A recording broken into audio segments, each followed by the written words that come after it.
everybody, welcome back to Vickie's Country Home. Today I am going to make homemade thin crust pizza, and I'm making the pizza dough from scratch. I made the sauce from scratch, but that's not going to be in this video, but oh my gosh, it's wonderful. So let me show you how I make thin crust pizza. Alright, so for this I'm going to make a double recipe so we can have pizza tonight, and then I'm going to refrigerate the rest of it. So I'm starting with lukewarm water, and 2 recipes is 1 cup. And I have this at about 110. That's usually what I'm shooting for when I use any kind of yeast. And with a double recipe, I'm using 1 teaspoon of yeast. Not very much, but again, we want a thin crust. I don't want the thick, chewy one this time. So we are also going to use 1 teaspoon of honey. Again, this is the double recipe. If you want, you can half this. And I use raw honey. And mostly what this yeast is for what the honey is for is to feed the yeast. It's not that we're trying to make it sweet. You could use sugar if you want. That would be totally fine.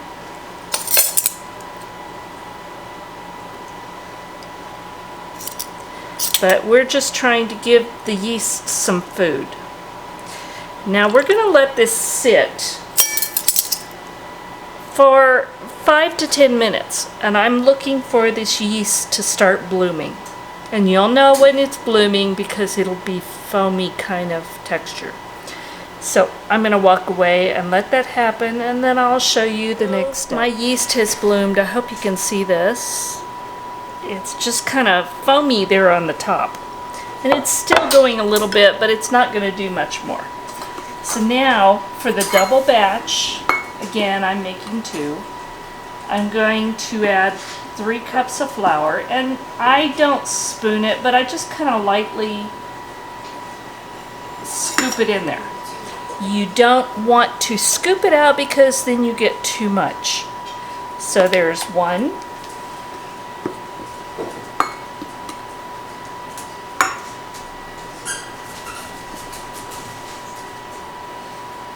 There is 2.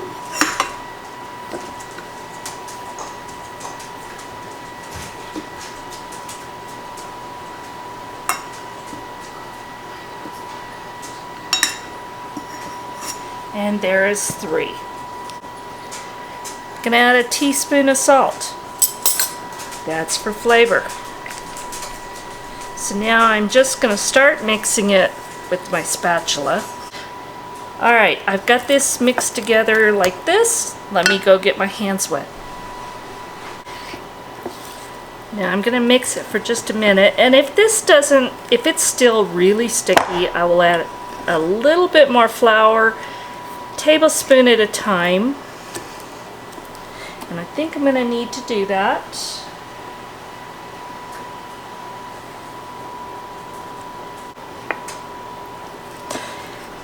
Again, I'd rather start out with less than have too much flour to start. Isn't this fun?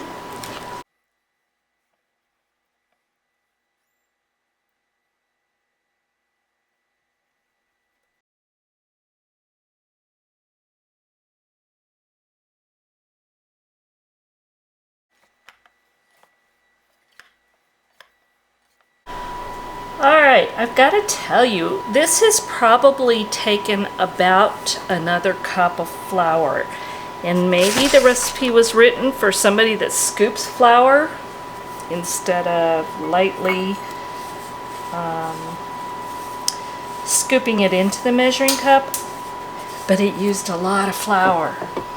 So I have worked that together, and it's still a little sticky, but it's kind of a silky feel. And that's what I'm supposed to be looking for. And again, I'm bringing you along to try this out. I've never made this, and that's the fun of it. You get to see the whole process.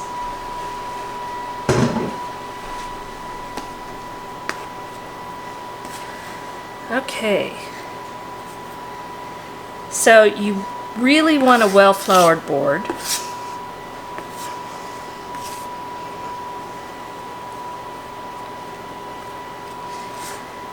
And we're just going to knead it a little bit. So it doesn't say to use your bench scraper, your plastic, but you know what? It sure makes it easier because it picks that all up.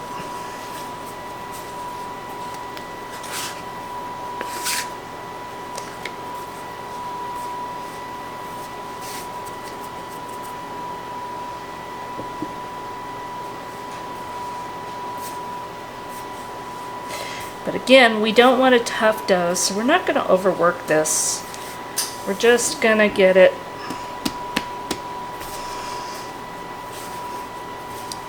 so it's nice and elastic. All right. I'm going to cover this up. I think I'm going to use a plastic bag like I do for my sourdough just because it's so dry here. So I'm going to cover this up and I'm going to let this sit for 5 minutes. So I'll bring you back when I do that. Alright, it's been about 5 minutes, and so I'm going to take the plastic off the top and I'm going to flour my hands because I know this is going to be a little bit sticky. And actually I'm going to cut this in half. Because again, this is a double recipe, so nothing's perfect, just do that.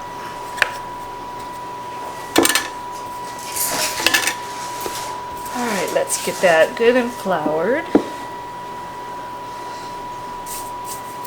And I'm going to cover that one back up. Okay.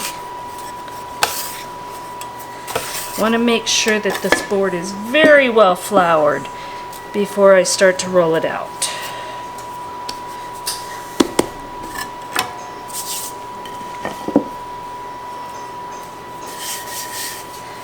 Okay. And if you'll notice, it has relaxed. So if I had started rolling this dough immediately, it would have sprung back every time I rolled, because the gluten would not have developed yet. And this may not be perfectly round, and I really don't care because this is a homemade pizza. So we're going to make it as thin as we can.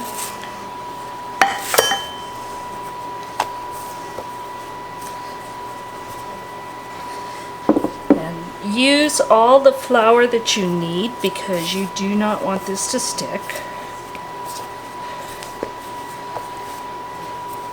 You know, I almost feel like I want to toss this up in the air, but I don't think I'm going to do that. That would probably be a bad idea, because I'm not skilled at that.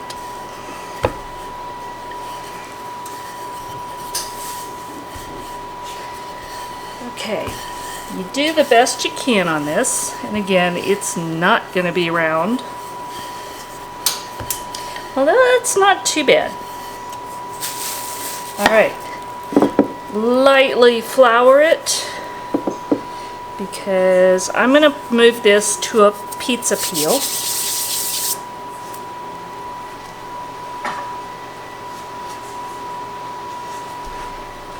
And that needs to be well floured because we're going to slide this into the oven. And I'm going to add just a touch of cornmeal, just like I do for my sourdough. Just helps it slide off of the peel. Alright, so I'm going to just transfer this onto the peel. And you know what? It says fold it in quarters, and I think that's going to work better. So let's do that. Again, I'm bringing you along for this experiment.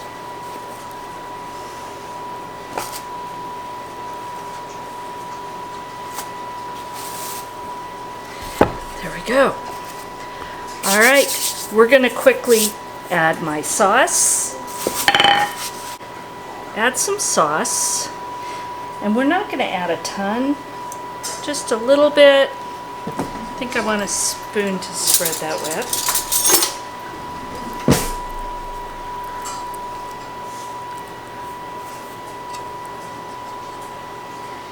And this sauce is wonderful.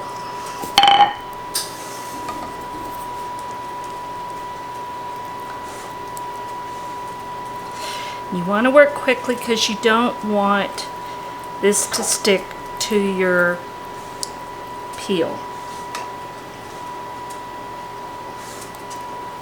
I have preheated my oven, and I'm using a cast iron pizza pan today. You can use a stone. If you're using anything else, you just have to adjust. Alright. I decided I wanted to use just a little bit of this dehydrated minced garlic, not a lot. And this is a porcini mushroom salt that I got from one of the wineries when I was visiting Napa and Sonoma. And oh my gosh, it tastes amazing. Just a tiny bit of that. You don't want much, it's salt. But the flavor is wonderful. Okay, so now we're just going to start adding pepperoni.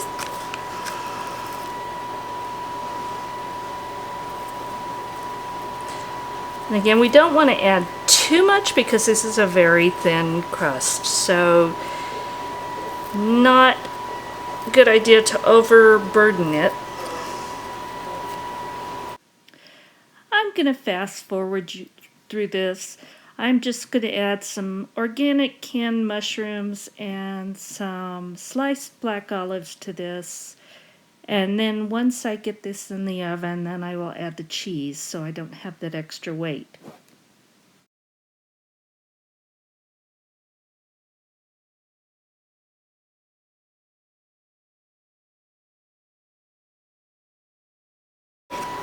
Okay, get this out of the way. And now I'm going to attempt to put this on the pizza pan. So let me take it. All right, we're going to attempt this. I have my cast iron pizza pan in there. It's very hot.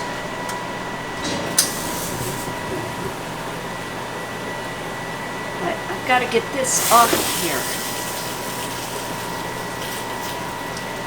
Good enough. And I don't know if you can see that. It's not perfect, but none of us are. I'm so glad I didn't put the cheese on this before I slid it into the oven, or I would have had a real mess. That is beautiful. So, to get this out, I'm going to use a spatula and the pizza peel. Spatula just to guide it.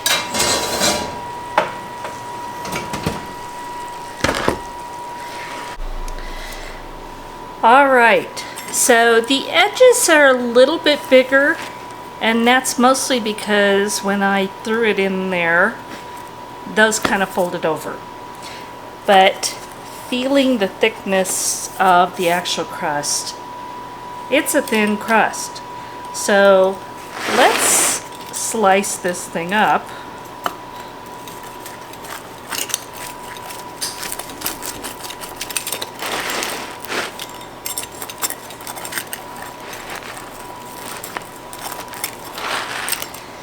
And you can see this is a thin crust.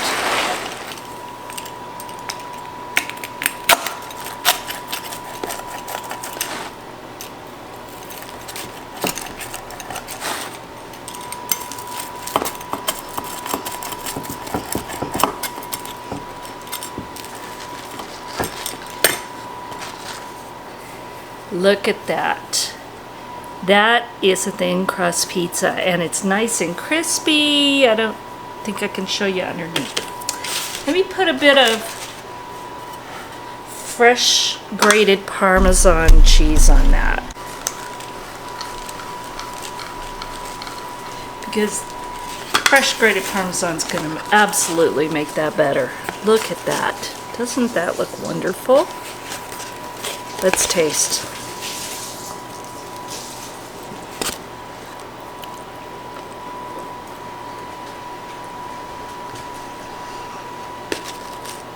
Oh yeah, you can see the crust is nice and browned. It's thin. Other than me learning how to throw this into the oven that's really hot, I think it turned out wonderful. A success! Alright, so last night the pizza was wonderful, and I had fun trying to get it into the oven and out of, not so much out of the oven, mostly into the oven. So I made a double batch of this dough last night, and I'm gonna do this again, but I decided that this time I think I'm going to make 2 small pizzas, because the problem I had was with it was too large. So I don't know how this worked, because I put wax paper in there and then inside a Ziploc bag, but I don't know if the wax paper was a great idea. We'll see. So I'm going to get this off of this paper, and then I'm going to make 2 smaller pizzas. So now I'm just going to kind of get it a little bit worked so I can come up with half. So now I'm going to set aside half.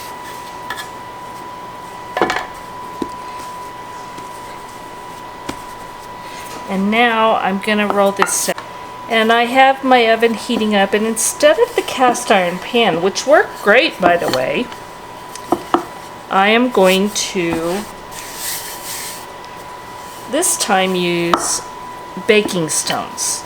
These are the same stones that I use for my sourdough bread.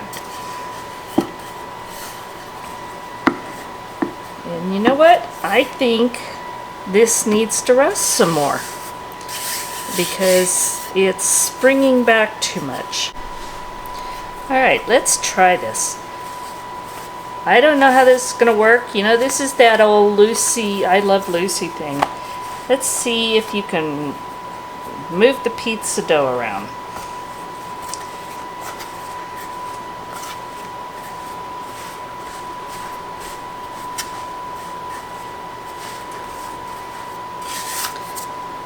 Little more flour on top.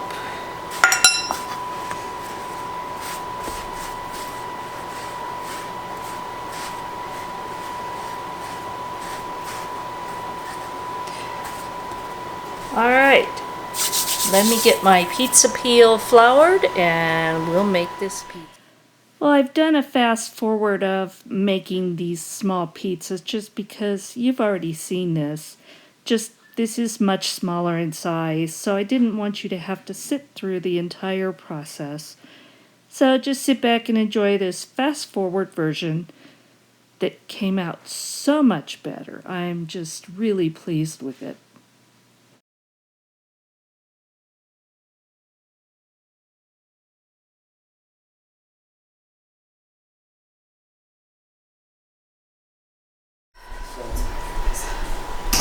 Alright, so this was much more manageable, so unless you have a really large pizza peel, I would suggest making 2 smaller ones, because this came out beautiful.